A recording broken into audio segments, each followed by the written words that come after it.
நீங்க உங்களோட லைஃப்ல ஒரு கஷ்டத்துல இருக்கும்போது, கஷ்டம் அப்படின்னா என்ன வேணாலும் இருக்கலாம். மன கஷ்டமா இருக்கலாம், இல்ல பணம் இல்ல அப்படின்ற ஒரு கஷ்டமா இருக்கலாம், பொருள் இல்ல அப்படின்ற ஒரு கஷ்டமா கூட இருக்கலாம்.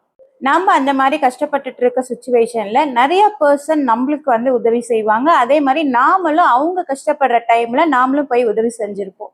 இதுல முக்கியமான உதவி என்ன அப்படின்னு பார்த்தீங்கன்னா, நீங்க ஒரு சிச்சுவேஷன்ல லைஃப்ல இதுக்கப்புறம் எதுவுமே இல்ல, வாழ்க்கையே ஒண்ணுமே இல்ல, வாழ்க்கையில இதுக்கப்புறம் வாழறதுக்கு எதுவுமே இல்ல, வாழ்க்கையே போச்சு, இதுக்கப்புறம் நான் வாழ்ந்து என்ன பண்ண போறேன் அப்படின்னு சொல்லிட்டு ஒரு கட்டத்துல விழுந்து நிற்கும்போது அந்த டைம் ஒரு பர்சன் வருவாங்க. அந்த பர்சன் உங்களுடைய ஃப்ரெண்டா இருக்கலாம், அப்படி இல்லைன்னா ரிலேட்டிவ்ஸா இருக்கலாம், அப்படி இல்லைன்னா யாரா வேணாலும் இருக்கலாம்.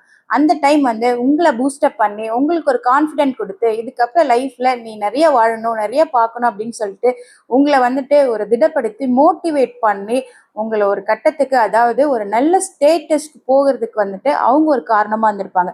நீங்க இன்னைக்கு இந்த நிலைமைக்கு இருக்கிறதுக்கு, இந்த ஸ்டேட்டஸ்ல இருக்கிறதுக்கு அவங்க ஒரு ஒன் ஆஃப் த ரீசனா இருந்திருப்பாங்க உங்களுக்கு. அந்த மாதிரி என்னுடைய லைஃப்லயும் கண்டிப்பா ஒரு பர்சன், ஒரு ப்ரீஷியஸ் பர்சன் கண்டிப்பா எனக்கும் இருக்காங்க. அந்த மாதிரி உங்களுடைய லைஃப்லயும் யாராச்சும் இருக்காங்க, ஒரு ப்ரீஷியஸ் பர்சன், நீங்க இந்த நிலைமைக்கு இன்னைக்கு இருக்கிறதுக்கு, இன்னைக்கு நீங்க சந்தோஷமா இருக்கிறதுக்கு அவங்க தான் காரணம் அப்படின்னா அவங்களுடைய நேமை கமெண்ட் பாக்ஸ்ல கமெண்ட் பண்ணுங்க. இந்த மாதிரி ஒரு பர்சன் உங்களுக்கும் இருக்காங்க அப்படின்னா அந்த பர்சனை, அந்த ப்ரீஷியஸ் கிஃப்டை கண்டிப்பா என்னைக்கும் எக்காரணத்தை கொண்டு அவங்கள மறக்க கூடாது.